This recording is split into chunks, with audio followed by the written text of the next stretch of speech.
తెలంగాణ రాష్ట్రంలో వచ్చే 10 ఏళ్లు కూడా షెయి సర్కారే ఏలువడిలా ఉండబోతున్నదట. కాంగ్రెస్ ప్రభుత్వమే పాలనగిరి ఎలుగబెట్టబోతున్నదట.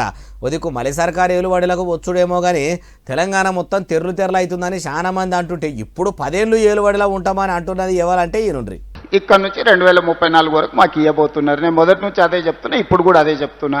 మీరు ఏం చింత పెట్టుకోకండి, ఆరోగ్యం కాపాడుకోండి, ఆరోగ్యవంతంగా ఉండండి. ముందు మురిసినమ్మ పండిగేరు కదా అంటారు. ఆ శాస్త్రం తెలవక మలి ముఖ్యమంత్రి యనమల రేవంతాల సారు మంచిగానే మురుస్తున్నట్టు అనిపిస్తలేదు. మరి ఆరోగ్యంగా ఉండురని ఎవరినంటుండు అంటారా? ఎవరినో కాదు, సావు నొట్టె తలకాయ పెట్టి కష్టపడి తెలంగాణ తెచ్చినమని చెప్పుకునే కార్పార్టీ పెబ్బకం మాజీ సీఎం కేసీఆర్ సార్ గురించి మొత్తం ముచ్చటి నుండి మంచి ఆలోచనలు వస్తే ఆటోమేటిక్ ఆరోగ్యం మంచిగా ఉంటుంది. అప్పుడప్పుడు కడుపులంతా బాధ పెట్టుకొని ఇదేదో మా వారసత్వ ఆస్తి, ఈ ఆస్తిని ఎవరో కొల్లగొట్టేసిరు అన్నట్టుగా కడుపులంతా బాధ పెట్టుకుంటే దాంతోనే ఆరోగ్యం దెబ్బతింటుంది. మీకు కూడా అందరికీ తెలుసు కదా, బాధ ఎక్కువైనా దుఃఖం ఎక్కువైనా రాత్రి నిద్ర సరిగ్గా లేకపోయినా చివరికి ఆరోగ్యం దెబ్బతింటది. అయ్యా సీఎం సారు, చెప్పుమంటే కొడంగల్ కోతిమీర కట్ట ఎంత పొడుగు ఎంత దొడ్డు అంటే గడ్డి మోపంత దొడ్డు శాతాడంత పొడుగు అన్నట్టు మస్తుగానే చెప్తుంటారు. కానీ కళ్ళ ముంగడ మీ కాంగ్రెస్ సర్కారు ఏలువడిలా రాష్ట్రం మొత్తము కుక్కలు చింపిన ఇస్తర్ లెక్క అవుతుంటే తెలంగాణ తెచ్చిన అని చెప్పుకునే లీడర్కు ఆ మాత్రం ఉండదా?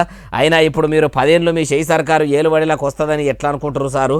ఒదికు ఏలువడిలకు వచ్చి 2 ఏళ్ళు దాటి 2 ఏళ్ళని అర్థం కాబట్టి ఇప్పటికీ ఎల్లయ్య గొంగడి ఏడున్నదంటే వేసిన దగ్గరనే ఉన్నదన్నట్టు ఏలుబడి చేయబడితిరి. ఇప్పుడు మా సర్కారు 10 ఏళ్ళు ఉంటుందని మంచిగానే చెప్పబడితిరి, ముద్దుగానే ఉన్నది.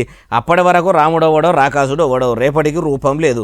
మొదలు మీరు ఎన్నికల ముంగడ ప్రజలకిస్తామని చెప్పిన 6 గ్యారెంటీలు ఇంకా అమలు కూడా చేయని పథకాలు కొలాయించే పని పెట్టుకుంటే 10 ఏళ్ళు మీరన్నట్టే మీ ఏలుబడి ఉండొచ్చు. అట్లా కాకుండా ఇట్లనే ఆలస్యం చేసుకుంటా పోతే 5 ఏళ్ళకే మీ దుకాణం బంద్ అయ్యి మీ షెయి పుట్టుకుని ఇరిగిపోతుందేమో అంటుర్రు ఈ ముచ్చటిన్నోళ్ళు.